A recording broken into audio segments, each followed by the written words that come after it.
know that Romeo Saganash is unable to make it today to address the assembly. No, he's not going to be here.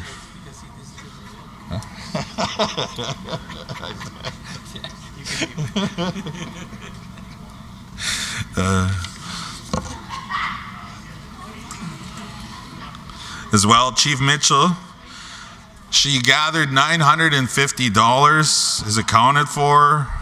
$100 was not signed in for, so she has a total of $1,050 that was collected. Marcel Belfour, I believe, has that money, and that money was collected for Jody Wilson-Raybould to support her as a leader, the independent for the upcoming election, federal election. So if you want to please check the list for whoever didn't sign for their $100 contribution that they made yesterday. Again, $1,050 was raised in order for to support her campaign.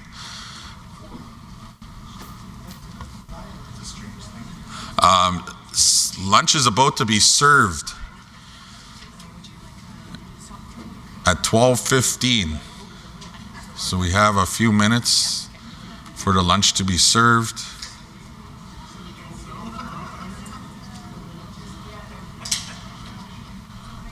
So after the in-camera session, we've had a bit of a delay, but we'll try to get it back on track shortly. Once we have lunch served, I believe we'll try to get things back on track in regards to. I think we have to still review the agenda and motion to adopt. Rules and procedures, motion to adopt. So we did the welcoming remarks. And once again, Romeo Saganash is unable to join us here today. So he sends his regrets. Chief said he knows why. If you want to know why, go ask Chief Seti. And then we'll be going to AMC Women's Council report shortly afterwards. So we got a little bit of work to do to get us back on track, but we'll get there. So what time? 12:15 is lunch. So what time is it? It must be almost 12:15. I think they play a video through lunch, eh? Yeah, apparently, or something. I'll just start up there. Okay, and I'll ask Steve if he's got that ready.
Jeanette said since they start serving lunch, so Are you Probably soon. What's that?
So the chiefs that are in the room, there's going to be a presentation done during our lunch. You got to be sitting at your table to get lunch. If you can let the others know.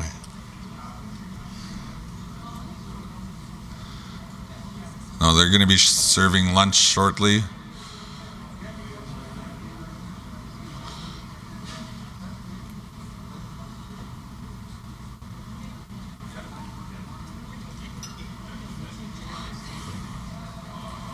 So they had that big Hercules up there? Yeah. Those are big.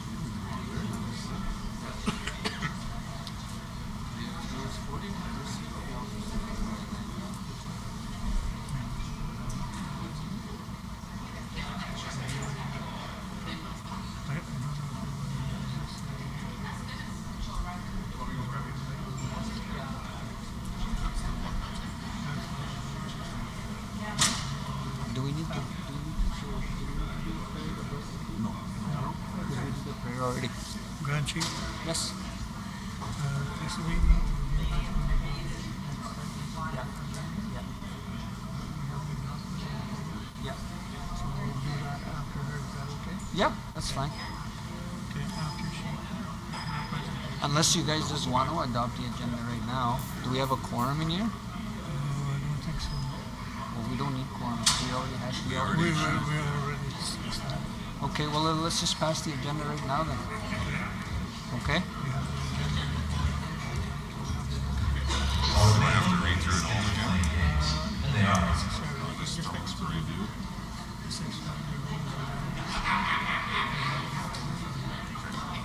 Okay.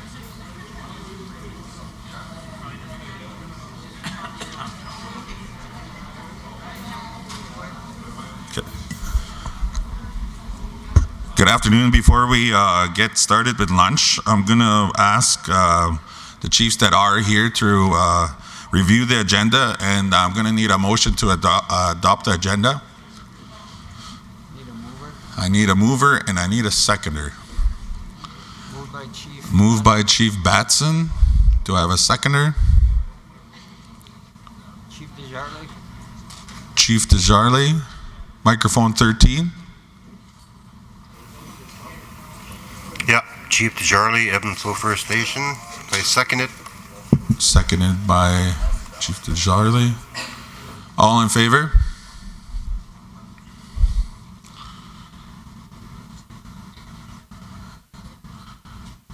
Any opposed? Okay. All right, the agenda has been passed and accepted. So I'm going to move on to the rules and procedures. I read them out all yesterday. If you want to review them, they're in your, I believe, the second tab in your booklets. So I'm going to need a mover and a seconder for the rules and procedures.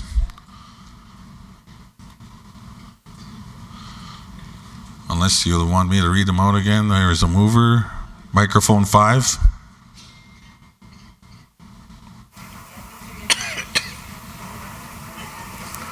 Oral Johnson, Black River. I move the motion. And a seconder, microphone 20. Chief McLean, Lake Manitoba First Nation. I second the motion. Thank you. All those in favor?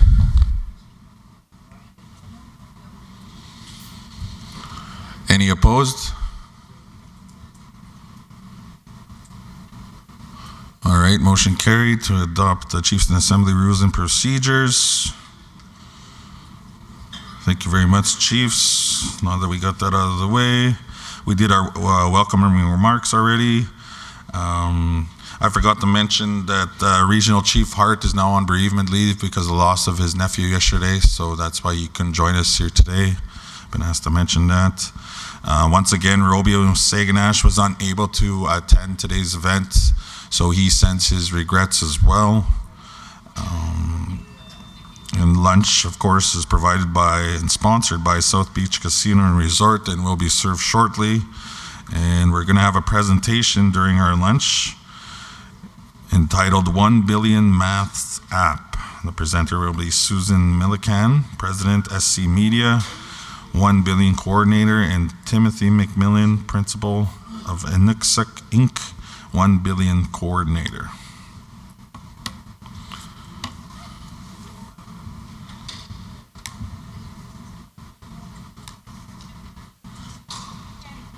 And after that presentation at lunchtime, we'll be going into the Women's Council report. It will be done by Chief Francine Meaches. Chief Betsy Kennedy is unable to join us here, so it'll be Chief Karen Batson as well, presenting that report.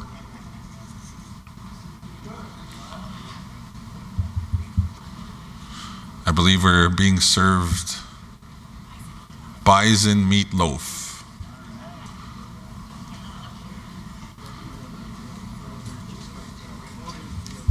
You two are allergic? You're northerners? Yeah, this most This one's sweet. The two Grand Chiefs are requesting moose meat meatloaf instead of bison. Said they're allergic. They That's our speaker for the lunch, Susan Millican. Okay. Does she want to speak to it right now? Before she... said we would put her on getting lunch because she has a big lunch. Okay. Did you call her up? It's up to you.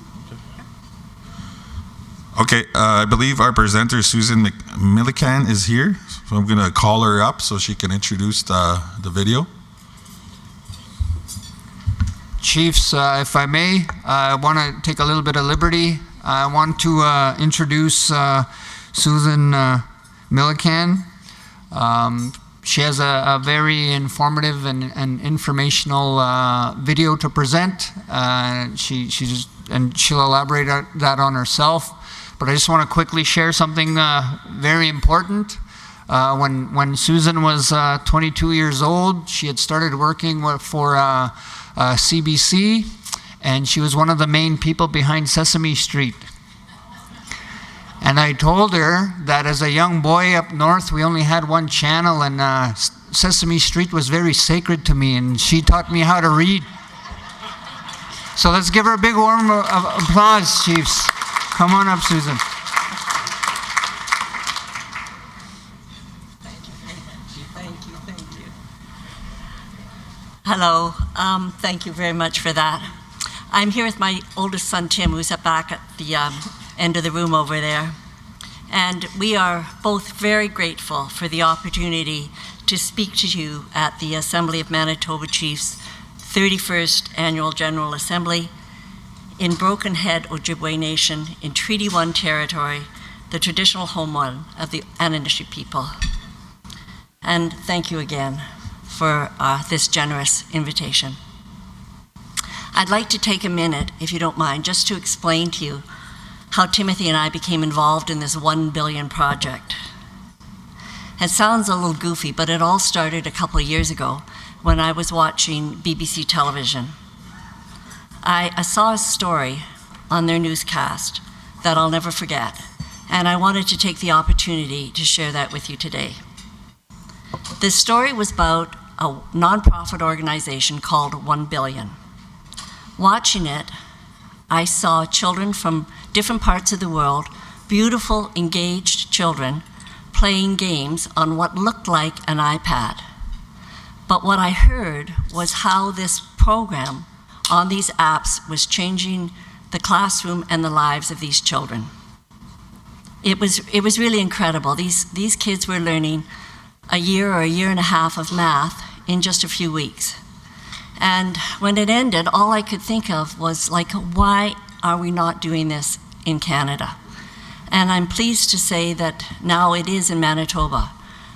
David Livingstone's School, Rossbrook House, and Andrew Street Family Center are all using the program. And as the Grand Chief mentioned, I have a television background, so rather than stand up here and try to explain to you what the program is all about, Timothy and I, with the help of Erica Dumas from your community, have produced a video that we would like you to watch. It's only 7 minutes long, and I think you'll find it interesting to see how engaged the children are and how impressed the educators are. So if you could just watch with us for 7 minutes. Timothy, when it's over, will have more information for you, and we'll be pleased to answer any questions that you have. So, the video, please.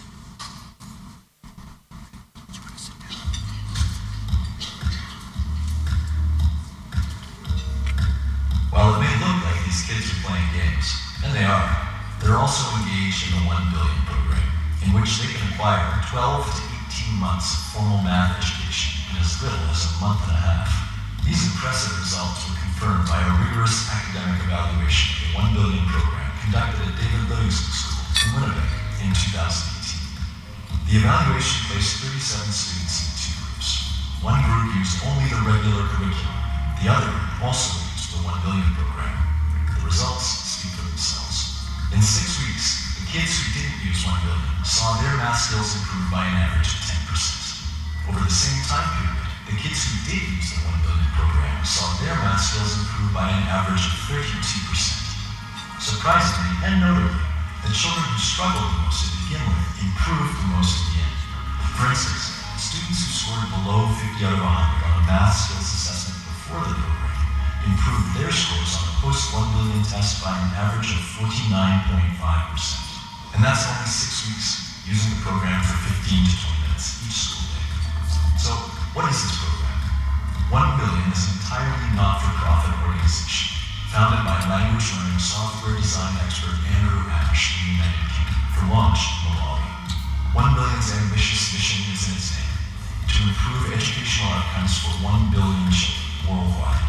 It's so important that they get these basic skills, and numeracy is a key skill, fundamental. It's almost a human right. The program isn't complicated. Kids are taken out of their regular class in small groups, given a tablet loaded with the 1 Billion application, and are most often able to begin within minutes. Upon first using the application, children are presented an accessible curriculum, broken down into fun, easy tasks, enjoyable, engaging modules that play like games. They like games on their tablet, and they like competing with each other. Like they'll be watching, like these two are watching each other and say, I caught up to you. Oh, I'm faster than you. Like they just get all excited. I like doing it, and I practice a lot, and then I got good. The 1 Billion program allows each child to move at their own rate. They can proceed after completing a lesson successfully and are rewarded with a star and certificate when they do so.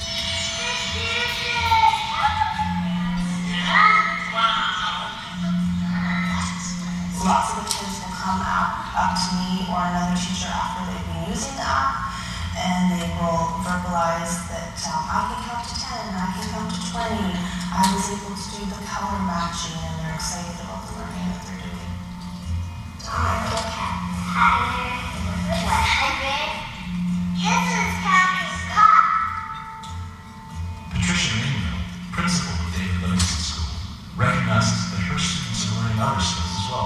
It also gives them immediate feedback as to whether or not they got a question correct, or whether or not they can move on, or whether or not they acquired a certain skill.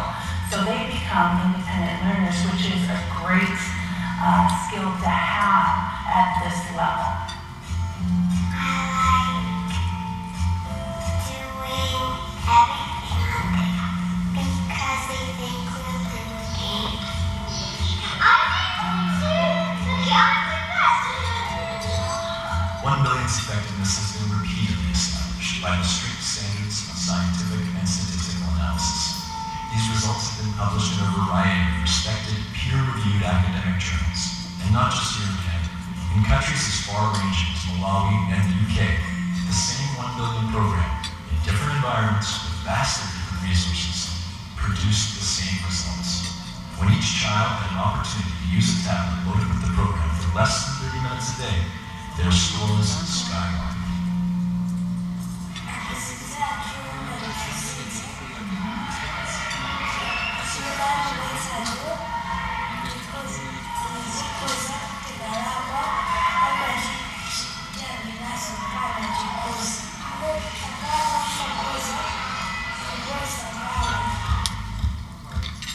So one of the reasons I think that works is that the children get immediate feedback on getting the question right. If they don't get it right, they can't progress. But when they do get it right, they get a big yellow tick and they get a nice cake. And that immediate feedback is really rewarding to the children. When you get some food, you can wait and getting good and stressed. But what about the importance of outdoor play and common worry of parents and educators alike? Does this program contribute to an already excessive amount of screen time for children? Well, I think that that's a common concern that parents and communities have, but I think a lot of times kids will be spending screen time on YouTube or something that's very unstructured. And this particular math app is very structured and targeted to curricular outcomes. One of the core ideas driving 1 billion is that making a small difference in a young child's mathematical ability can compound to produce a significant and improved educational outcome in later years. Professor Linda de Riviere, Chair of Political Science at the University of Winnipeg, conducted the study. The evidence to date reveals that the 1 billion software is potentially an effective and engaging tool for improving academic outcomes of early years, and it could be one of many tools for closing the high school graduation gap, which persists in large part due to poor performance in mathematics.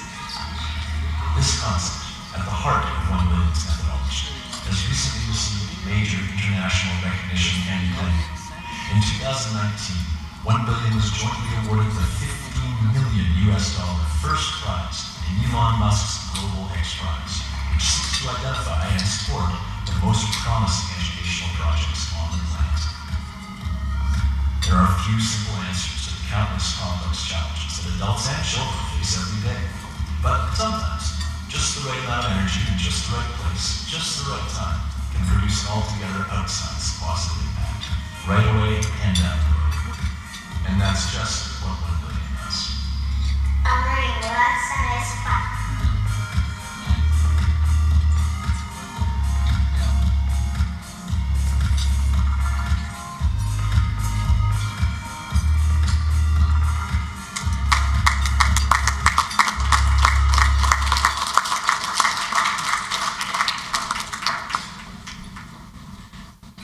Hi there, everybody. My name is Tim Milliken. Thank you all for your time and attention. I'm very grateful for the opportunity to be here today and speak with you. The first thing that really convinced me that this program was worth pursuing was its effectiveness. It really does have a remarkable impact, and what's wonderful is that the research and the data are there to back that up. In the United Kingdom, in Malawi, and here in Canada, there is ample evidence this really works. I think the video we've just seen provides an indication of that effectiveness, and the fact that children are enthusiastic about using the program as well. This is also a very scalable solution. It works just as well with a single learner as it does with a classroom, as it does with a whole nation of kids. The process and the methodology are the same regardless of scale, which really reduces the complexity of implementation. Again, whether in just one community or the whole globe, this isn't just a good idea, it's possible. And furthermore, it's an incredibly affordable solution, especially considering the results it can produce. This made great economic sense when we were using iPads, which aren't expensive, they are quite expensive, and I'm happy to report that the 1 Billion organization has partnered with Google's Chromebook manufacturers to produce a tablet that's capable of running this program at a cost of less than $200. That's slated for release in December of this year. From a more personal perspective, through our interactions with Andrew Ash and folks over at 1 Billion, I can say that they're really good people with good reason to believe in what they're doing. When we first approached them about a trial program here in Canada, they shared freely of their time and knowledge, and quite importantly, provided the software required to use their program completely without charge. That continues to be the case, and it will be moving forward into the future. This went a long way for me towards affirming their intentions, that their actions really aligned with the words they used to talk about their goals. Once 1 Billion gave us their program to use, all we had to do was acquire the tablets and set them up and find a few interested parties to participate. We first found partners at Andrews Street Family Center and Rossbrook House, and both groups of kids there really enjoyed using the application. Their teachers found it easy to administer and agreed that the result was real learning. But we wanted to make 100% certain for ourselves with our own eyes before promoting this publicly. So we brought the program to Inspire. They saw the value in it and provided some funding for Dr. Linda de Riviere from the University of Winnipeg to conduct the study at David Livingstone School, as you've just seen featured in the video. And as you heard, Dr. de Riviere's study independently produced the same outcomes as the other peer-reviewed studies in the United Kingdom and Malawi. So quite convincing. And basically, it's as simple as this. If young children from any community use this program for about 20 minutes every school day, and they will be quite happy to, they'll better understand the math they first need to learn. And that goes a long way towards helping them have a positive experience when they first start school. A more positive experience in early education often leads to a more positive experience in later education, and that's something that's correlated with a greater range of opportunities throughout a person's life. If that's something we can buy for the cost of a tablet, I think we should. In closing, I'd also like to mention that because of its international intentions and origins, this math program can be programmed in any language. For instance, it already exists in 50 languages, from Portuguese to Chewa, and it would be extremely possible, entirely possible, for children to progress through this program in both English and, for example, Ojibwe. In fact, the math program is really only half of this 1 Billion project.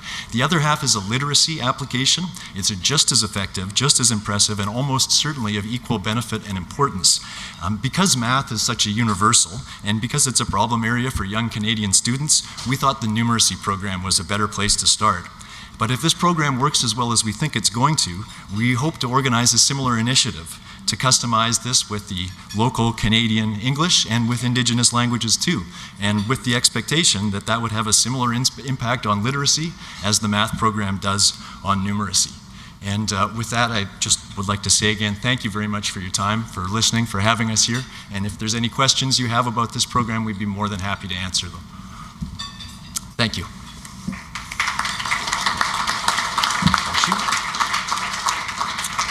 Yeah, you bet. Okay, thanks, man. Any questions from the floor? All right. No? Okay, thank you. That's an interesting concept that they got going on there. I'm going to have to do a little bit more research on that. For me, Chiefs, I know we're eating and we're absorbing, but I was just, I want to invite Grand Chief Sethi up here to make a couple of comments on the video. As you know, he has an education background, and he was saying things I didn't really understand. So I'll let him. I studied politics and law, stuff you can make up, but he's actually an educator. So we'll let him talk about it. Thank you, Chiefs. I will not be long. One of the things that is important in education is the cognitive development of the children. And some of you that have studied this, within the first 3 years of a child's earlier years, if you do not capture them within that time frame, you will lose them. And I did a study on this, on the graduation rates of First Nation people.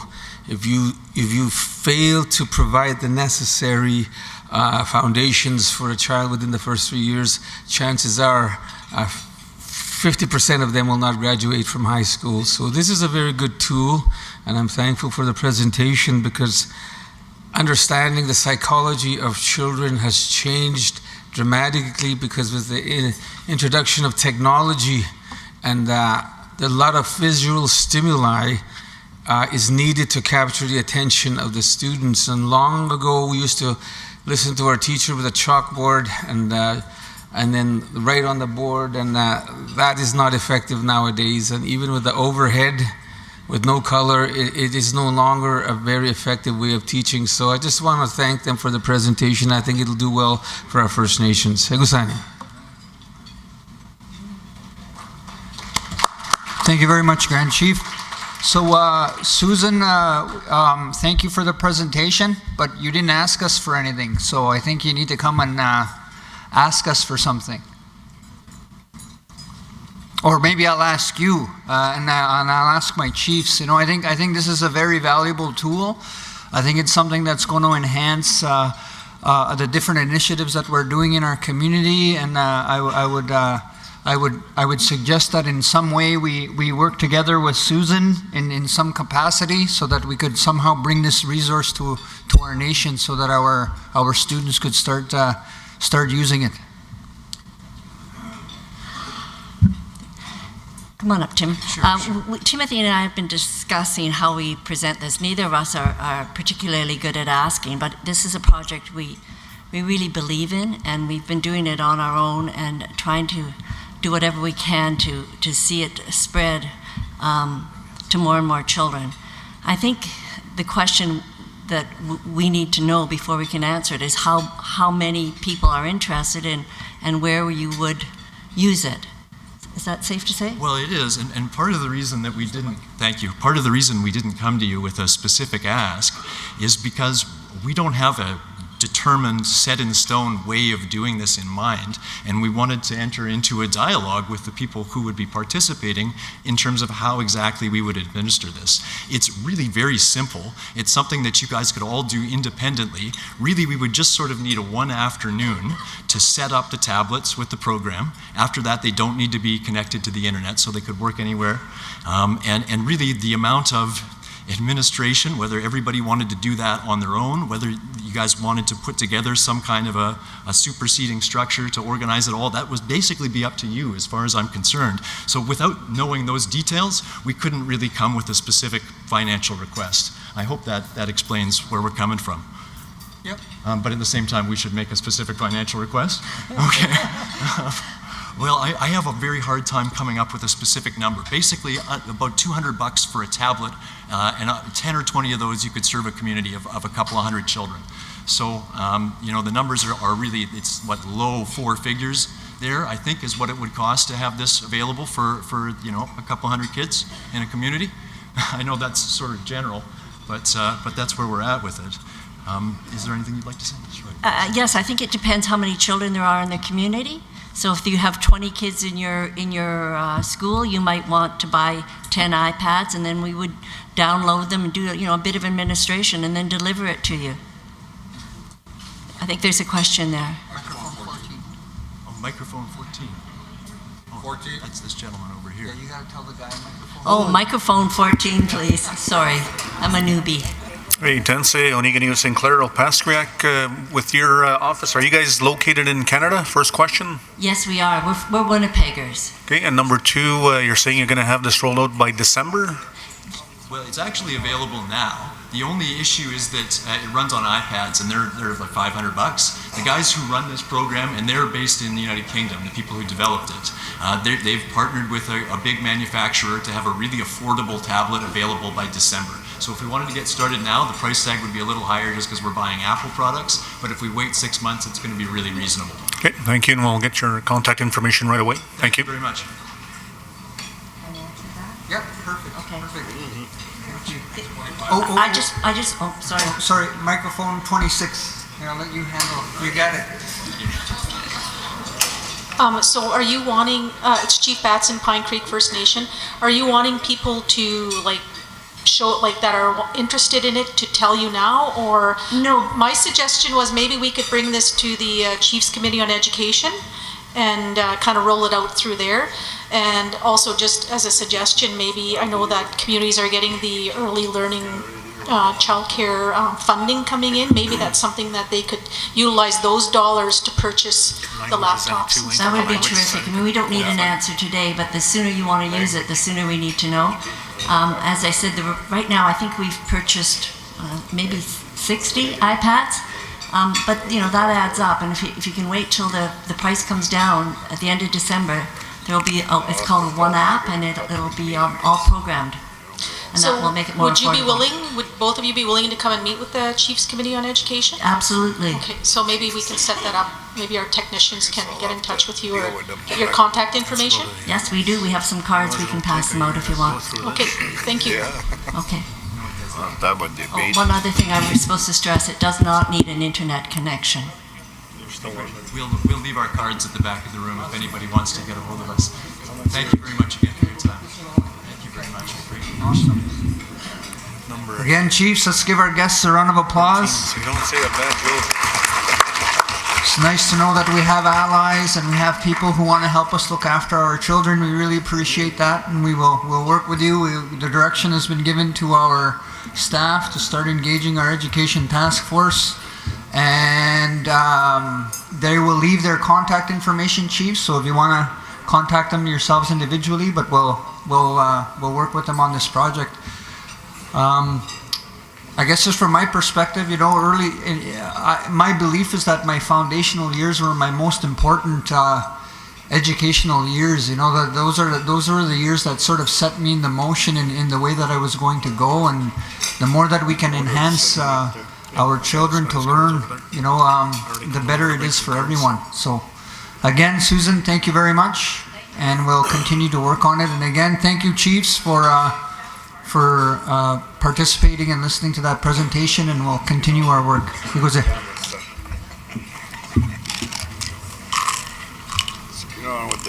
I've been asked to, by Chief Vera Mitchell to pass along the challenge that she issued yesterday. She wanted me to read the names out, I believe. Yeah? So Chief Vera Mitchell, Chief Christian Sinclair, Chief Glenn Hudson, Chief Gilbert Andrews, Chief Deborah Smith, Councillor Sophia Lockhart, Chief Viola Eastman, Chief Shirley Ducharme, Chief Lorna Biggity, Councillor Samantha Wilson, Chief Garnett Woodhouse, Chief Roland Hamilton, Chief Simon Denichisi, Chief Tony Powderhorn, Chief Wayne Desjarles, Councillor Earl Johnson, and Chief Derek Henderson all met the challenge that she issued out yesterday for a total of $1,050. I believe she's still accepting challenges, so you can go see her or Marcel Belfort to the right of me. I gotta get my name on that list. I didn't even read out my name. Yeah, I'll just throw mine in. Moving right along, we're gonna be calling upon Chief Francine Meaches, so I'll get microphone 7. She's gonna address the assembly, and Chief Karen Batson to come up and present the Women's Council report. Microphone 7. Good afternoon, everyone. Francine Meaches, Chief of Swan Lake First Nation, Chair of the Women's Council of AMC. I just want to add something to this language, this educational app that we just watched. That's something that the Manitoba First Nations Education Resource should be organizing and coordinating out to this, because they work with a lot of the schools in Manitoba already, right? So I thought maybe that's something that they need to be involved as well. So, and as leaders in Manitoba, we could make this happen for our children. A very positive thing. So thank you for that presentation. But on behalf of the First Nations women's leadership here in Manitoba, I just want to say good afternoon, and I wish to extend a warm welcome to our elders, to our leaders, to our observants that are in the background. in regards to our Assembly of Manitoba First Nations 31st Annual General Assembly. It is being held here in Broken Head, Manitoba. And I also want to say thank you to Chief Smith and her council for allowing us to conduct business here in the 3 days. I wish to say congratulations and welcome the following women to our AMC Women's Council: Chief Lorna Biggity, Chief Shirley Ducharme, Vice Chief Jennifer Flett, and Councillor Sarah Ceremonias. We look forward to their wisdom and their guidance at our table. Other members of the AMC Women's Council are Chief Karen Batson, Chief Priscilla Colomb, Chief Viola Eastman, Chief Betsy Kennedy, Chief Vera Mitchell, Chief Deborah Smith, Chief Doreen Spence, Councillor Shauna Henderson, and Councillor Darlene Osborne. Historically, First Nations women have occupied a sacred place in our families, communities, and our nations. We will honor our sacred place as we lead and address issues that directly affect First Nations women, missing and murdered Indigenous women and girls, human trafficking and sexual exploitation, gender equality, and child welfare. We stand up and fight for our children and families to ensure decisions made are based on cultural and traditional beliefs that creates a renewed understanding of our unique rights as First Nations people.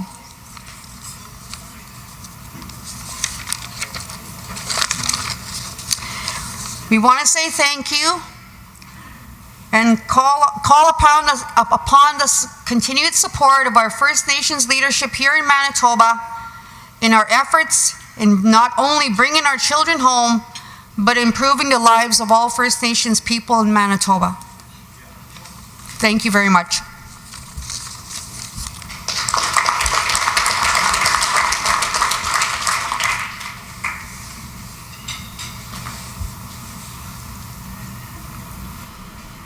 I'll now be calling upon Chief Karen Batson for the continuation of the report.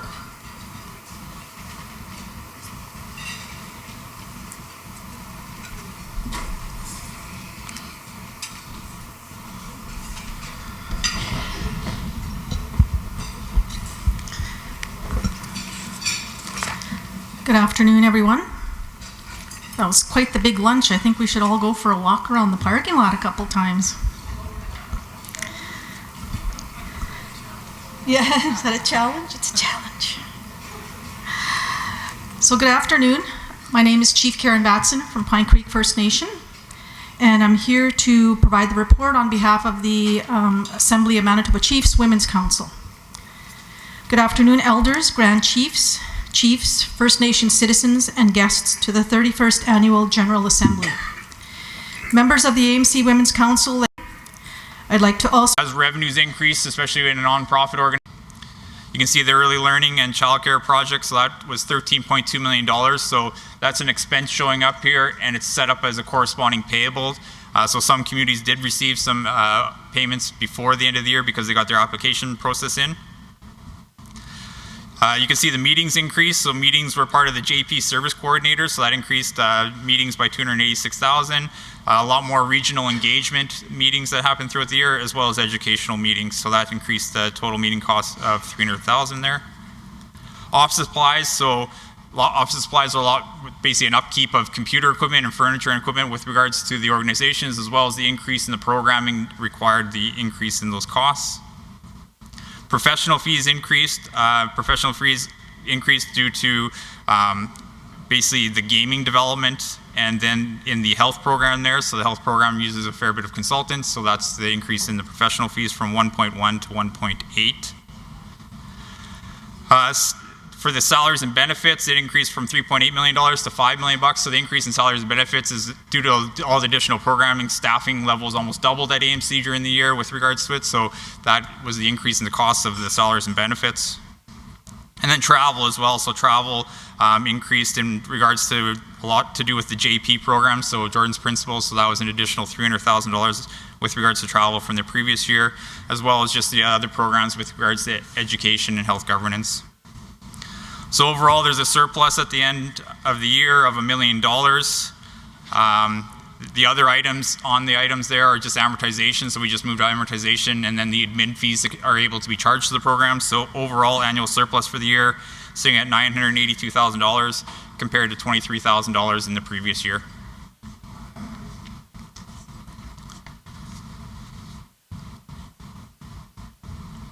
Turning over the page from that, it's a statement of change to the net assets. So that statement just reconciles this to what the unrestricted surplus deficit is of the organization, as well as what it's invested in capital assets since the beginning of time there. So you can see the net assets unrestricted to the organization this year are sitting at a $653,000 balance. In the previous year, it was sitting at a deficit of over $318,000.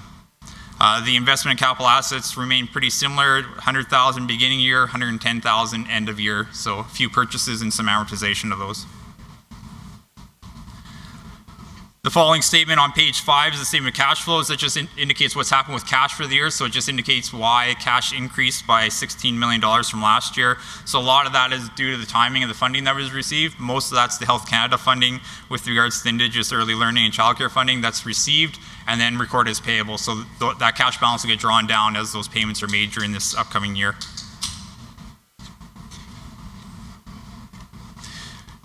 If you turn the pages over to the notes, so I'd probably turn to page 7, which is the accounts receivable. Accounts receivable is just reconciled there as to what are the amounts outstanding, which organizations owe AMC money at the end of the year, to reconcile to the $3.5 million that's on the statement of financial position. So you can see the largest number there is Indigenous Services Canada of $1.5 million.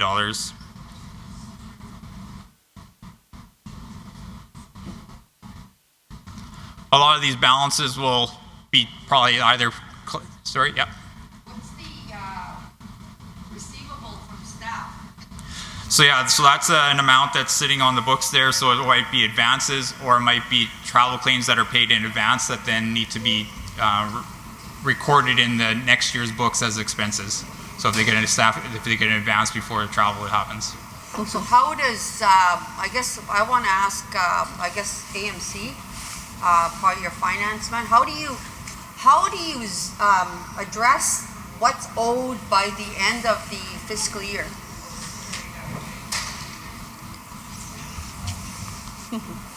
Why are advances permitted? Okay, so you're asking about the receivable from staff, the $74,000 balance?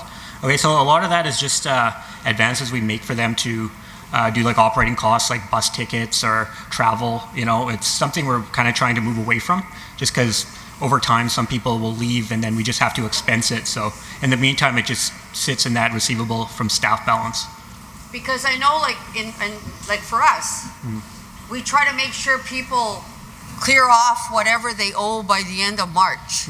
Is there a process in place that encourages staff to clear this up by the end of March before? Because I don't think like $74,000 should be a receivable at the end of the fiscal year for staff. I don't agree with that. I mean, as a staff, as a person in my community, I have to pay up everything by the end of March if I owe anything, and it applies to all our staff. So I think, in my view, it should happen with this organization also, I would think. Or else some kind of a process put in place so that you can zero that out before the audit happens. Right, yeah. Yeah, like another process we're doing to kind of move away from these advances is just having a petty cash drawer for like the departments that do a lot of operational spending.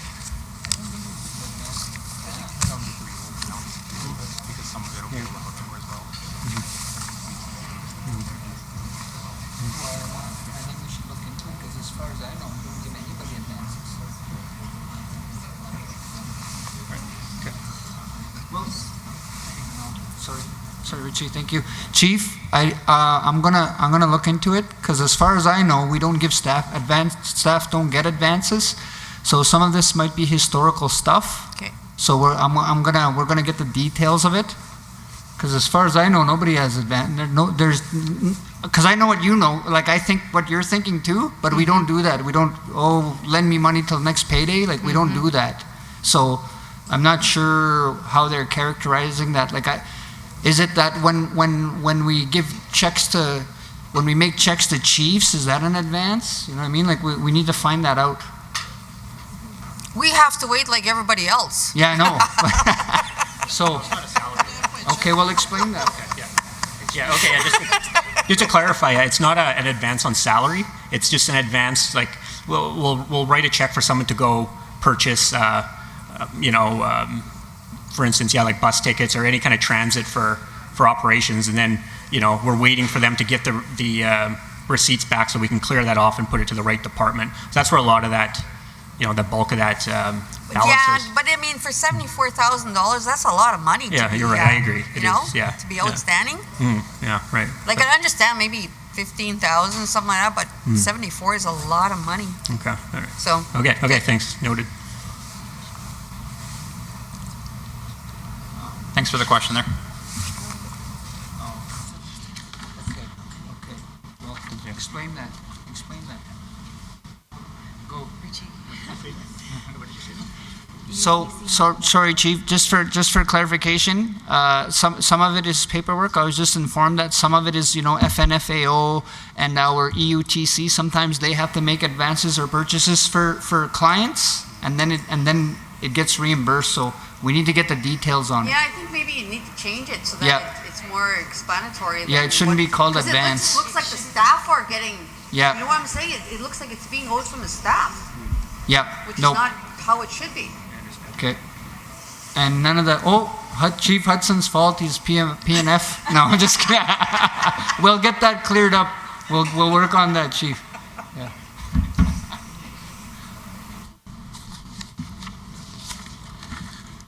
Okay, so if you turn over to page 8, it just indicates kind of some a due from amount from Tabaywin. So it's an organization that is kind of not really active right now, so it's still sitting at the same balance as it was in the previous year. Note 5 is the capital assets for the organization, so just the cost, the accumulated amortization, as well as the net book value of those assets since they've been amortized.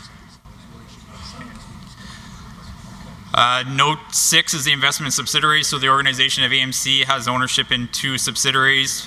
Both are kind of related to the Sandhills Casino. The one is the general partner, the other one is the corporate trustee. So the 5847479 is the general partner of the Sandhills Casino Limited Partnership. So you can see there that there's a loss this year on the limited partnership as well, and that's the loss that rolls up into the general partner. Bank indebtedness talks about just that the organization has a line of credit. Obviously, it's got a large surplus cash balance right now, so there is no draw on the line of credit at the year end there. Note 8 is just the reconciliation of the payables with regards to trades payables, any amounts due back and forth between ISK and then also accrued wages. And accrued wages will be timing of whether it's OT or vacation payable, as well as payments at year end. So if the payroll straddles the year end at end of year, so if the people don't get paid until April 5th, there's accrual for those wages from March 31st prior to that. Turning the page over to page 10 is the deferred revenue, so that just indicates the organizations that have the deferred revenue that are going to be applied into the next year. So 3.1 of the deferred revenue, $3.1 million, is related to ISK funding that will be used up in the upcoming year, 2019-20. 2.9 is Health Canada funds that are rolling forward, and then 200,000 related to the Government of Canada. Note 10 is the due to related parties, so the Education Trust, this relates way back, even before my time. There's an amount just sitting there. It's, the Education Trust, to my understanding, doesn't have any trustees or anything set up yet, so the amount just sits as still owed to the trustees for the Education Trust. There's also an amount owing to the Health and Social Secretariat, which has been drawn down from the previous year, $500,000 to $372,000. Note 11 is just a standard contingency note with regards to government funding. There are no outstanding legal claims against the organization. It's just a standard note with regards to receiving government funding. Note Note 12 just states its lease commitments and the upcoming due dates. So the major lease is coming due at the end of the year here, and then it'll be renewed. Note 12 is just a reconciliation for Health Canada and Indigenous Services Canada, so it just indicates based on the funding that they provide on their confirmation that the amounts in the statements agree to the amount that they provided. Page 11, note 14 talks about employee employee benefits, so it just indicates that AMC is in a defined contribution plan and it contributed $102,000 during the year to staff benefits.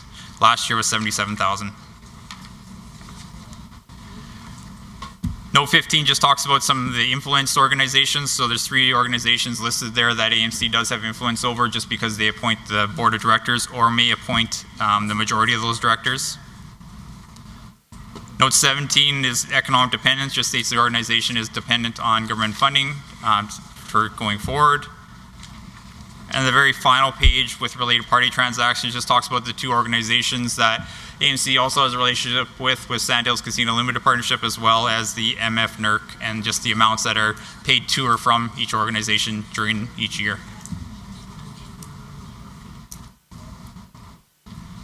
So is there any other questions on the audited financial statements that I can answer or that may be directed, I guess, for the CFO?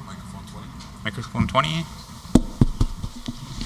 Good afternoon, Chief McLean, Lake Manitoba. I just wanted to, when you're doing the audit, would you mind reading the management letter to the chiefs? Like, I know it's an unqualified opinion, and and for what I know, for what I've learned, I know it's good. Like, Yeah. But I think the people in the room, they need to know that. Like, you've certainly, I certainly commend the AMC Grand Chief and his staff for the good work, and the finance guy. Just kidding. Thank you. So you want me to read through the audit report, you're saying? Or? It's important. I think it's important for us to Yeah, know. okay. Yeah, for sure. I can read through it more. Yeah, definitely. So yeah, if everyone wants to revert back to the independent auditor's report, so I went through the opinion paragraph there where it just states that we had audited the financial statements of AMC, and then the second paragraph was where I stated as well was that it's a clean, unqualified, presented fairly financial statements. The basis of opinion paragraph is one that I didn't read through, so it just states that we conducted our audit in accordance with generally accepted auditing standards. So we have a set of standards that we need to comply with in order to issue our audit opinion.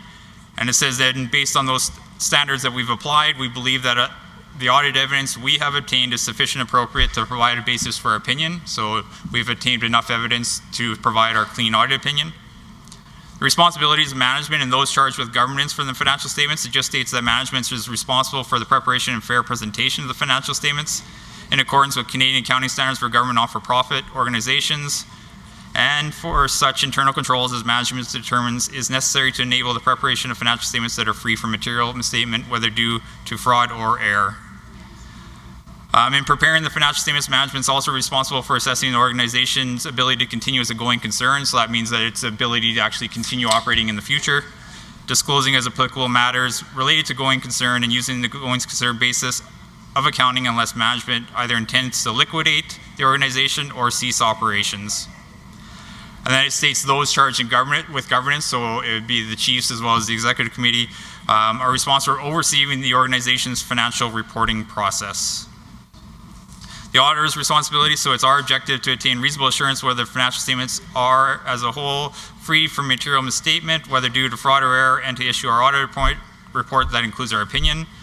Reasonable assurance is high-level assurance, but not an absolute, that an audit conducted in accordance with Canadian generally accepted auditing standards will detect the material misstatement when it exists. Misstatements can arise from fraud or error and are considered material if individually or in aggregate, they could be reasonably be expected to influence an economic decision of a user taken on the basis of these financial statements.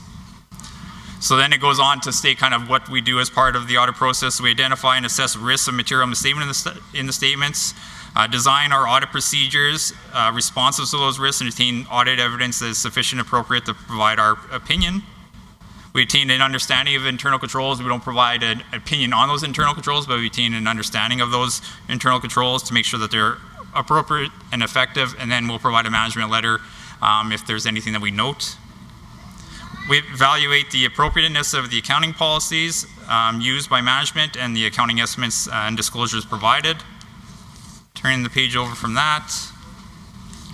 We conclude on the appropriateness of management's use of a going concern, so we as well have to conclude whether or not we feel the organization will continue to operate in the future. And then we evaluate the overall presentation structure and content of the financial statements, making sure that there's all the proper disclosures included in these financial statements. We communicate with those charged with governance among matters, the planned scope and timing of the audit, the significant audit findings, and whether there's any deficiencies in internal controls. And we also make sure that we indicate to management that we are independent of the organization. Is there any questions? Everyone's still awake. I'm happy. There you go. Number 8. Chief Mitchell, Pop River. I have 2 questions. One is the First Nation Education Trust. Someone please tell me what that is and when it was put together. I want to know the history of all those. I know it can be done today, but I want to report on when it started, what is its purpose, and moving forward, you know, what is it going to be used for, if anything? Is it our slush fund or what?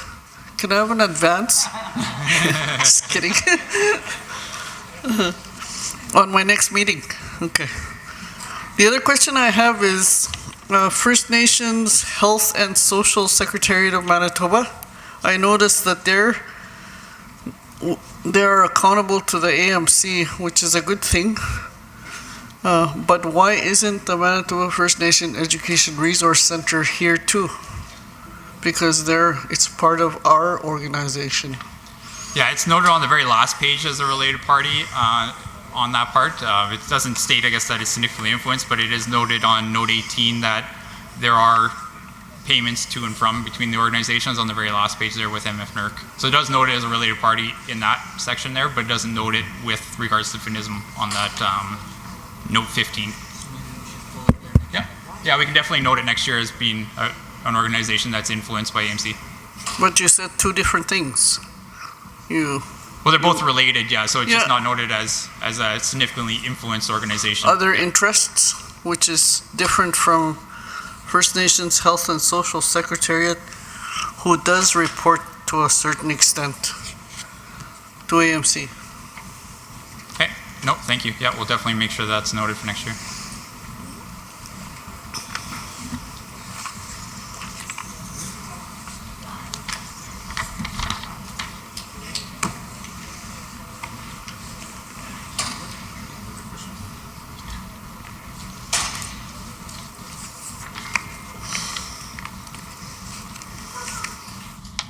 Any other questions from the floor?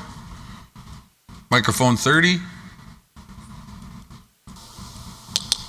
I just, Chief Glenn Hudson here, and I know with Grand Chief indicating that it's my fault, I need to ensure that everybody has a copy of the audit, the financial statements. I think they were shared, and I'd like to know the details on what the chief was referring to also, because I don't think it did come up in our discussions previously at PNF. So I just would like to be included on that detail.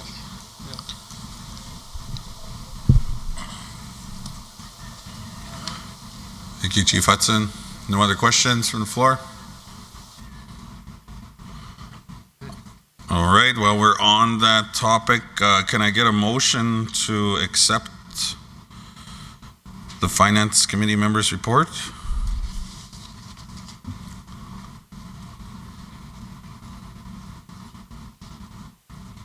Microphone 8. I'll make the motion, Chief Mitchell. Chief Mitchell, seconder. Chief Clear Sky, microphone 14. Chief Clear Sky, Weiwei Sikapu, seconds a motion. Everybody in favor?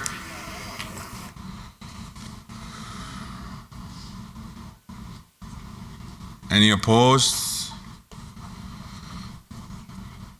Okay, thank you, Chiefs. Motion carried. As well, I'd like to... Thank you, Chiefs. As well, I need another motion to accept the AMC 31st Annual General Assembly report. Could I get a motion to accept that report?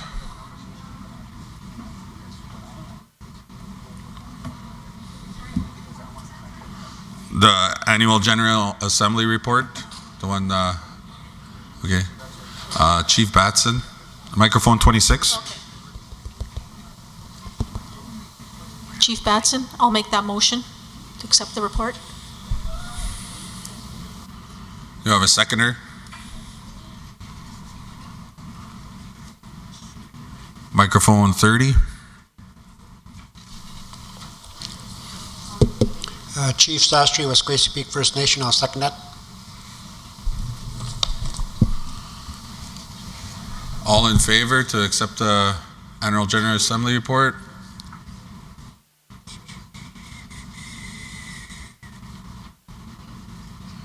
Any opposed? All right, thank you, Chiefs. Motion carried to accept the Annual General Assembly report. We're cruising right along here. I think we're back on schedule, actually. So next on the agenda, I'm going to be calling upon Natalie Ballantyne, the Interim Executive Director for the annual report. Oh, was that it? Okay. Sorry.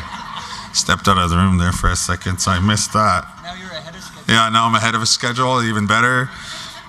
The Red Cross presentation. Our presenter is going to be Sean Freely, who is the Vice President of that organization. I believe he is here somewhere. There he is, that young man there.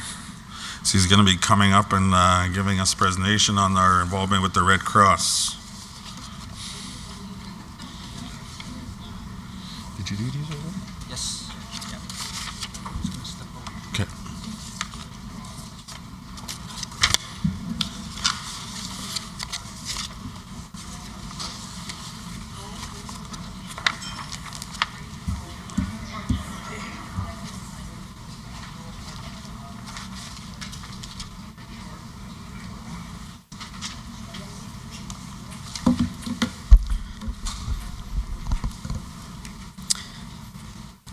Good afternoon, everyone.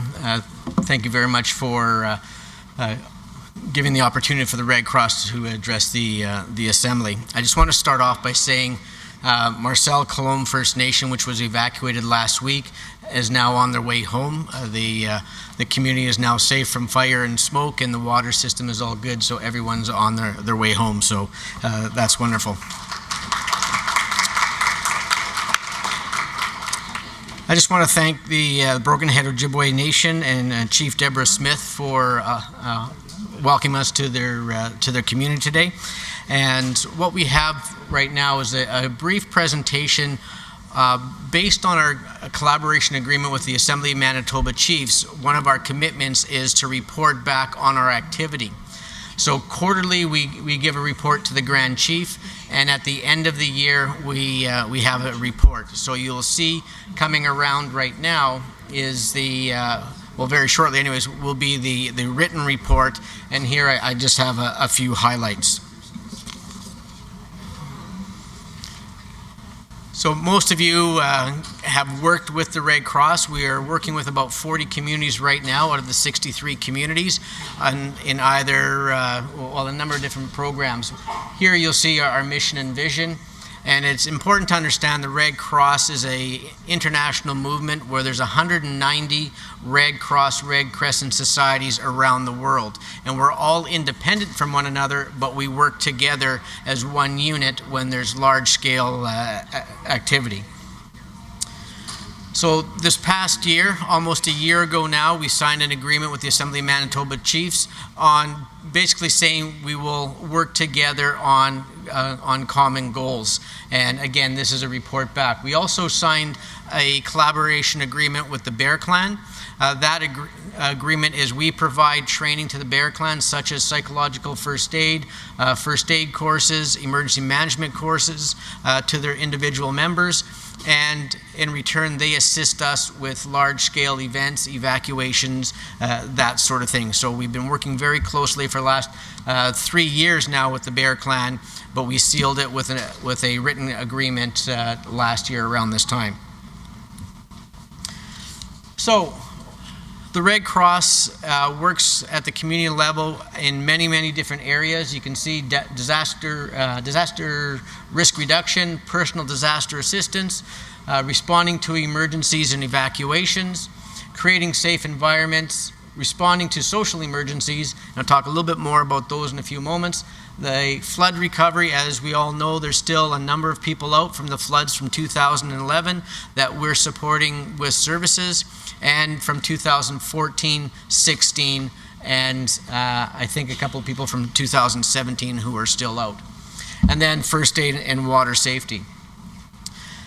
So a lot of our work with the First Nation communities right now is around enhancing community capacity to prepare for and respond to disasters at the community level. We work with the communities, with 36 different communities, to take a look at the risks and their strengths in their community and help work through a plan to address a number of those risks to the community. We help, besides the plan, look at mapping the assets in the community and the community itself, and then offering either training from the Red Cross point of view or provide opportunities for other mitigation opportunities, such as funding from different agencies or from different governments. So we act as a little bit of a liaison to other organizations. So the disaster risk reduction has 4 phases. If we're invited into the community, we will work with the leadership, and the leadership is a broad leadership, chief and council, but also health, the different programming areas. We work with the leadership to identify what are the strengths, where are the risks of the community, and come up with a plan. And this is a community plan, it's not a Red Cross plan. We just help facilitate the discussions and the community make sure it addresses their needs, not the Red Cross's needs, not other people's needs, but it addresses their needs. And part of working with the community is to exercise that plan. So we have a tabletop exercise, and so people can really understand what their roles are, and really putting together an infrastructure within the community to address the potential hazards and risks in that particular community, be it transportation related, natural disaster, whatever the case may be, or it might be some sort of health emergency, large scale health emergency, like we had the H1N1 a few years ago. Communities developed their plans to address those sort of things. Like I said, we're working with 36 communities as of right now. Some are finished the process, some are just beginning the process. If you're not one of those communities, we have people here, standing over here, that will be able to, you can have a conversation with them to answer some of your questions and start working with us on that disaster risk reduction. So one of the first ones that we worked with was with Poplar River First Nation. This is at the end of their process. They have their nice little plaque, their plan, and they're ready to go. But once we finish that, we're not leaving the community. We will be working with them as they deem necessary. We're in touch with them, and like I said, providing other opportunities, other training opportunities for the community to ensure that their capacity to respond is there. Personal disaster assistance. This is a Red Cross funded program that provides help to individuals that may have a house fire, they may lose their house, or be evacuated from the house for a short period of time. So it's assisting that family for the first 72 hours until other systems can kick into place. It might be providing food or clothing or shelter, such as in a hotel or something like that. But we work with the community to address those, or with the family to address the individual needs. Again, it's Red Cross funded, and over the last few years, you can see how many responses we've had. 36 last year and 20 so far this year. And that was over 100 people that we helped, and 38 so far this year. In terms of the larger scale responses, we average anywhere from a high of 10 to right now, we've had about 5 different responses in Manitoba. And they have a wide range of everything from water shortages to rail derailment to wildfires, floods, that sort of thing. And I just mentioned that we just worked with Marcel Colombe First Nation on their evacuation, provided services once they were out, and then assist them with going home. Last year, a large response in Pugasi and Little Grand Rapids, and these are just some of the pictures from there. Again, what we do is we work very closely with the community to address the needs of those communities. Red Cross has the mandate to assist. We don't do everything. We obviously could not do everything in a large-scale response, so we rely on partnerships, some written partnerships and some just based on relationships. So you can see all the people and all the organizations that have been involved over the years working with us to support the communities. We also respond with social emergencies. Over the last few years, we've had an agreement with MKO to support their crisis intervention teams. Social emergency is anything that goes over the capacity of a community to respond, such as a cluster of suicides. The emergency response team goes into the community, the MKO emergency response teams, or crisis response teams. The Red Cross is called in to assist with the community to help find a way forward and plan to get people on board to how to address this.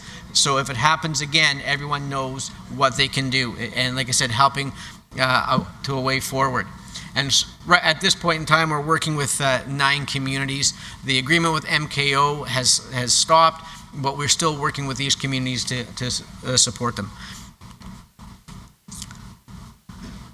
Creating safe environments, so community planning. This is not, it's working with communities to plan for, to address violence and bullying and things of that nature in their community. So a safer community or creating safe environments is what the community defines. We don't define what a safe community is. It's the community does that and what they want to address. So once we pulled people together to take a look at where they are, a response or a plan of action is created based on the priorities of the community. And we may have some of the answers for the piece of the puzzle to address the issues, or we will connect with other resources. At this point in time, I believe we're in 10 different communities right now working on these safe environments. Youth engagement is very important to us, so we have a number of different offerings of courses. We had a very successful youth leadership conference in Paskriak Cree Nation in February, I believe it was, February, March, somewhere around there, where a number of people came into the community and we provided a number of different opportunities for learning for the youth who could go back to their community and share their experiences. We are planning for another one, and this was in partnership with AMC. We're planning for another one to be held in the fall in the south, and we're not looking too far in the future, but we'll continue to offer these opportunities for the youth. Something new that we started this year based on interest from communities is a water safety program or a swim program in communities. So this summer we're in 5 different communities.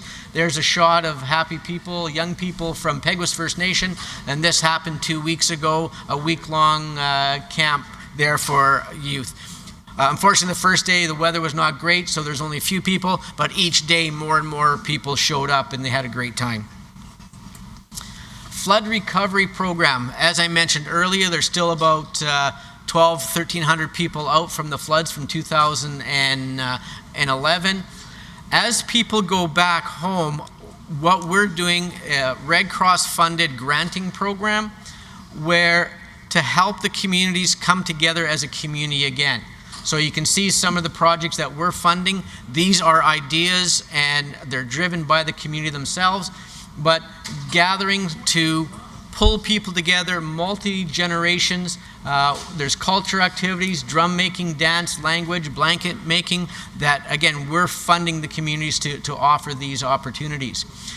Community gardens, where it's a teaching tool to show the young people, the elders and the young people get together, talk about the plants and the life cycle and also food production and food security issues. Culture camps, we've funded one community a group of elders went with a group of youth to a camp where the elders were introducing the young people to the out of doors because they've been in Winnipeg or in other communities for the last 8 years. So it's a new experience for these young people. One thing that we're really excited about for the Lake St. Martin communities is that we're funding the health directors to bring the elders from 4 different communities together to determine or to find a way how to move forward. Their community has been separated for many, many years, so how do you now live together as one cohesive community if you've been away together? So again, it's a Red Cross funded program identified by the community, and we're just happy that we're able to provide that funding, as well as sports and recreational activities. First aid, what we've heard in the development of those community plans that I spoke of is there's a desire and a need to increase first aid training. So we're working with AMC to see how we can have a system in place where at lower cost that more communities, more community members can receive either basic first aid training or the more advanced levels and wilderness first aid, as well as psychological first aid. So we're just working on designing a system or systems to increase the availability and the access to all the first aid training that we do have. And the wilderness training is based on longer term casualty care. If you're away from the hospital or the clinic or wherever for many, many hours, what do you do with this person? So there's a lot of information and a lot of skills that you would learn that's different from the basic courses. And so training is not just, there's the basic training, but there's also the responder training. The more advanced levels where people will be actually be able to respond at a higher level, potentially with oxygen and proper, splints and spine boards and things of that nature. So we're working very closely with AMC to look at having a system available for you. So I'll stop it there. There's a lot more information on our annual report back to AMC that has been given to you. If you have any questions, I'll open it up now, if that's okay. Open up to any questions, and we'll let the smart people answer. My job is just to stand here and look pretty. So I know I'm doing a good job of that. So, sure. I've been remiss in not introducing my staff. Sorry about that. We have Jason, with our communications person. Then we have Kaylin beside him. She is the senior manager. I gave her a promotion there, senior director. Senior manager of disaster management. Allie, who is a manager for disaster management. And we have Mallory, who looks after our violence prevention programming. So we have a question. 26. Hi there, Chief Batson, Pine Creek First Nation. Can you just expand on your, you had psychological training, is that like mental health first aid? Is that the same type of idea, or what does that entail? It is similar, yet a little bit different. Psychological first aid is basically what it is. It's first aid. There's 2 components of it. One is for self-care, for recognizing for our, the first responders or people who respond in disasters, it's to recognizing what are the stressors to you and how one can deal with that before it manifests into bigger problems. The other part of that is recognizing in other people when there may be an issue. It's not a counseling training program, it is first aid. It's basically to recognize there's an issue and giving you some knowledge and some skills and some language on how to work with that individual until you can get them to the more advanced care. Okay.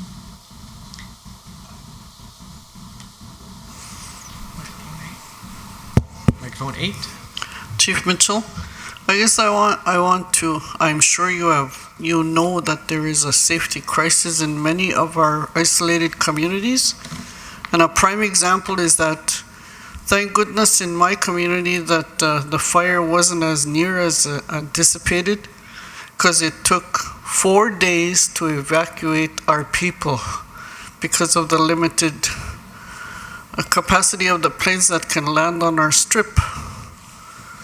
So I think you're in a position to be able to make that noted to the province, because we don't have the same access to services as people on a road.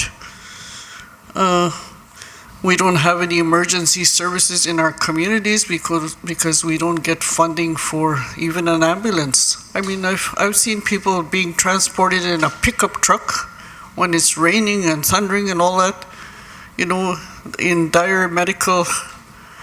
that it needed dire medical attention. They're being transported to a plane. Like, we have no ambulances in our community, let alone first responders. And there are very dangerous situations because the response time for a response to a person in crisis in health, sometimes they have to wait 5 or 6 hours for a plane to get there, because even that's limited.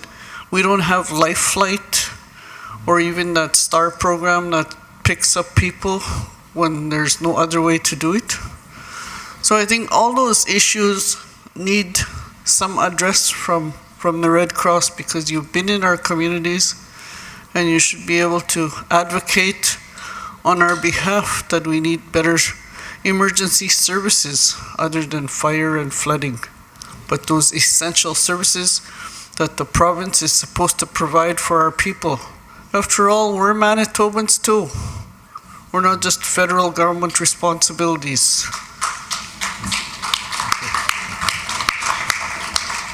Thank you for validating the issues. We've heard those before, and rest assured we are having these kind of conversations, understanding the Red Cross is a neutral organization, so we would not be going public for advocacy work. We have our own ways of doing things. You validated the issues we've heard, and I thank you very much for that. And I'll invite Kaylin to say a few more words to it. Excuse me. Hi, everyone. So I just want to speak to, first of all, the amazing work in Poplar River First Nation. That was a very tricky and unique evacuation, and it was because of a really outstanding team that we were able to get individuals out to safety on time.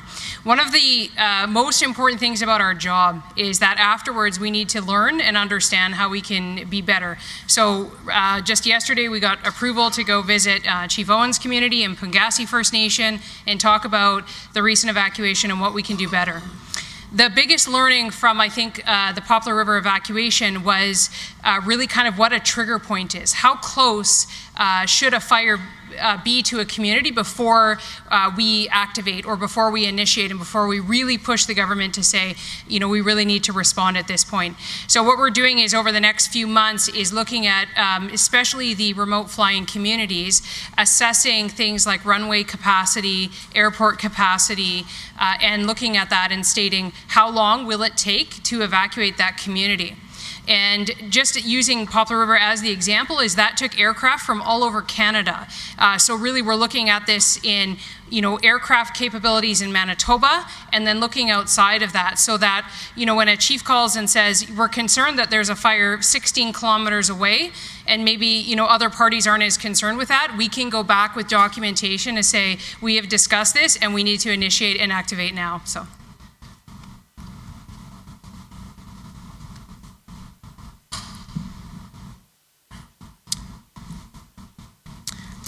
Microphone 30, Chief Hudson.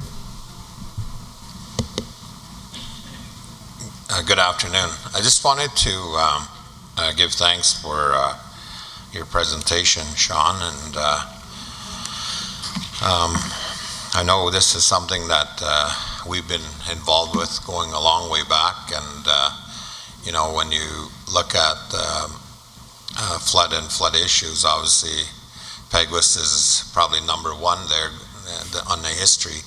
So there are a lot of issues, and I just wanted to I guess on current issues involving our flood evacuees, I agree with Chief Mitchell when she says about advocating on our behalf. I know the federal government provides funds to you on our behalf in terms of dealing with issues, but I think there's issues that are and gaps that are there that need to be addressed, and working more closely with the communities as far as those issues are concerned. I know we do our part in lobbying the government to be able to fill those gaps, but I think we need to look at partnering. I know I've stated this to you probably going back about 4 years ago when that dissolving of the MANIF had occurred, because there are things that happen in our communities and understandings that we have that simply people from the outside wouldn't know about.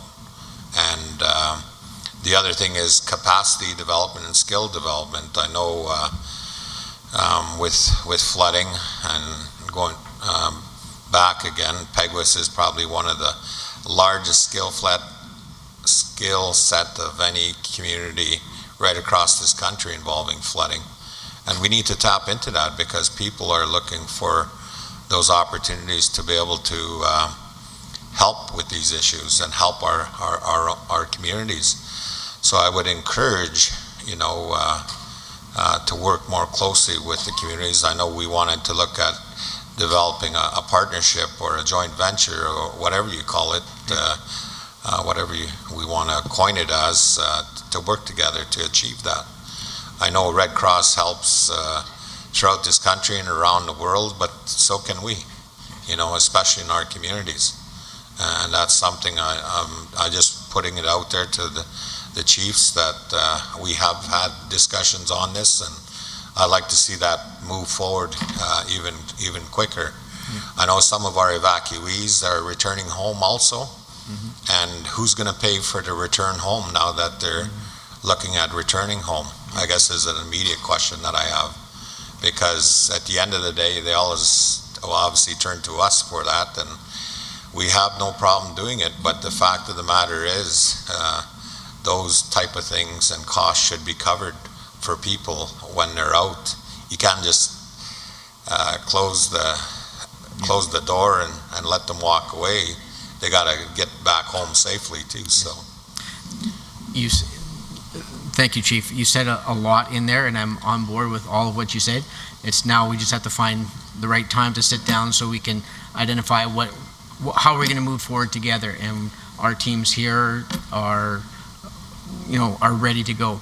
In terms specifically who pays for those evacuees to return home, we cover that cost. Okay. Yeah. So do I have to send a bill to you? Or are you going to prepay that?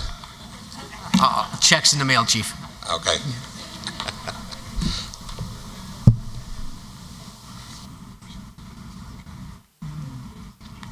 Anyone else? Great. Thank you very much.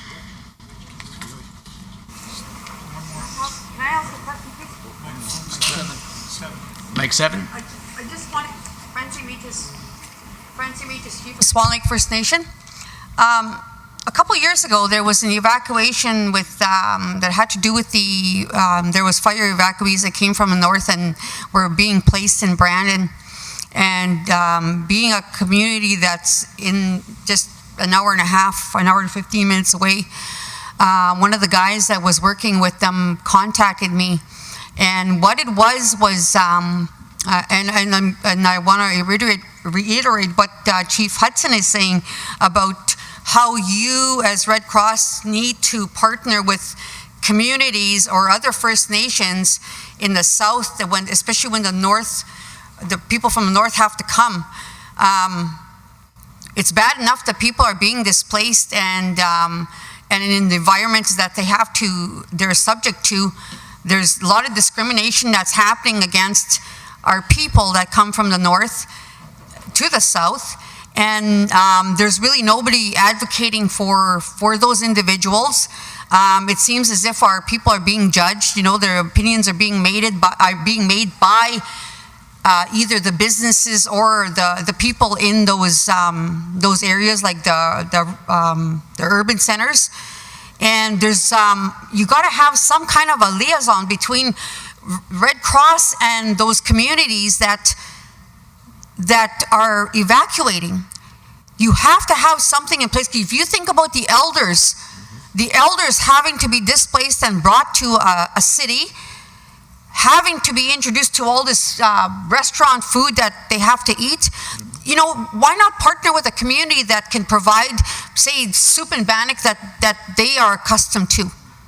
Foods that they are accustomed to, because these individuals are being displaced as it is already. They're leaving their homes and they're living in an area where people are making judgment on them. That is, we can't control, but at least if we can do something to make them feel comfortable where they're at. Yes. It was really disheartening to hear what was being said to our people that were brought from the north to Brandon, how they were being treated. The children had nothing. Just basically people just having to basically hang around, nothing for them.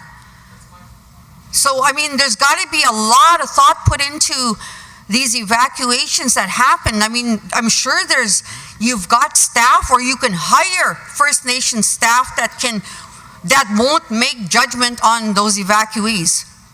Because that's one of the things that really bothers me here in our country is we're the first peoples of this country, but we're being treated like we're from somewhere else. And it's not right. So I think as Red Cross, you need to create something that's going to help them when they're coming from the north to the south. It's unfortunate. I'm lucky to never be able to have to evacuate our people. Cross my fingers, I'm lucky, but we've had situations close by, Long Plain and the Dakota bands that have the tornadoes that come through. And, I'm fortunate to not have to deal with that. We've had damage, but we've never had to evacuate yet. And it's chaos. I can't even imagine what communities are going through, let alone the elders having to be displaced. Something has to be done for them. Those are the people that I think about, the elders that are being brought, sitting out here in southern Manitoba for how many days, sometimes months, and there's nothing for them, or the children, nothing for them. So put your brains together and figure something out for them, because I'm telling you, it's always money. Money seems to run everything around us. And if you got the money to do it, then do something. Thank you. Thank you very much for your comments. Yeah, thank you very much for your comments, and you're absolutely right. Supporting the people who are evacuated is extremely important. And you saw the slide that we had up, all the different partners that we work with. And many of those partners are Indigenous organizations, such as the Bear Clan. They are a community liaison. First of all, the community liaison from the specific communities are identified by Chief and Council to bring concerns to us. If it's not Chief and Council, but they have identified specific people. We have the Bear Clan, we have Mama Way, who provides activities for children. We have other groups in Brandon to do the same sort of thing. I'm not saying we're perfect. However, we do hear those concerns, and we do, as Kaylin says, we work with the community afterwards to see how we can work together better. And that's the whole goal. Hi. So just to add on, thank you, Chief Meaches, for those comments. I think it's important to note that when we're activated to respond to a disaster, our workforce is a base of 500 volunteers. We don't have a large base of staff. We're limited by funding provided by Indigenous Services Canada. And part of Sean's role when we're activated for a response is to discover what those gaps are. And I can tell you almost every time the gaps are, there's not enough for the children to do. So we recently had, a few years back, an evacuation of several communities, including Peguis First Nation, due to flooding. Sean approached a donor who was able to leverage some funds, and families were taken to different events, taken to bingo events. We've also been able to, again, learn from those gaps, and we've built a very unique team. This team is called the Safety and Wellbeing Team, and their goal is to really come out very strong and say, these are the gaps that we're seeing, these are the difficulties that we're facing, and these are the partners that need to be leveraged at this time. So this has been really helpful for us, and we've started to see those kind of complaints, things like, we'll always have complaints around food and activity, but we've started to see them lessen, and I think that's what we're kind of valuing success on. My final point I want to say is that, again, we're learning. And the biggest learning that we've seen is that it's not always okay to take a community and bring them to a city like Winnipeg. The reason that is done is because Winnipeg has the hotel capacity, or Brandon has the hotel capacity. Recently, Norway House Cree Nation stepped up for us, and an evacuation actually went to Norway House as a staging point. And from there, we really noticed that we can start to work with some of the larger communities that have that capacity and start building those plans. Chief Hudson was just speaking to, let's start the work now. I said to him the other day, I want to start the work now. We want to go into Peguis. We're going to build shelter plans, and we're going to start pre-positioning supplies in that area. Not sure if Chief Anderson is aware, but we're trying to I think he is, we're trying to get a meeting in Norway House Cree Nation to do the same. And then we're also looking at purchasing shelter supplies and CCAN trailers that we can have. Instead of bringing evacuations to Winnipeg, let's start bringing them to other communities and start using those community services. So we're learning, and we would love to engage in conversation at any time with this. So thank you for those comments. I appreciate it. Thanks. Microphone 9.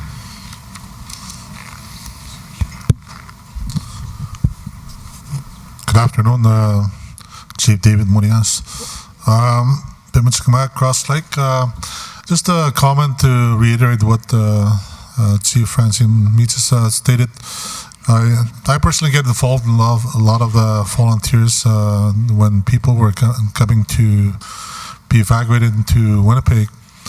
I found out a lot of the partners or people that you have placed, whether it be elders or other evacuees into hotels and stuff like that, they would approach me and they would talk to me and said, somebody needs to say something.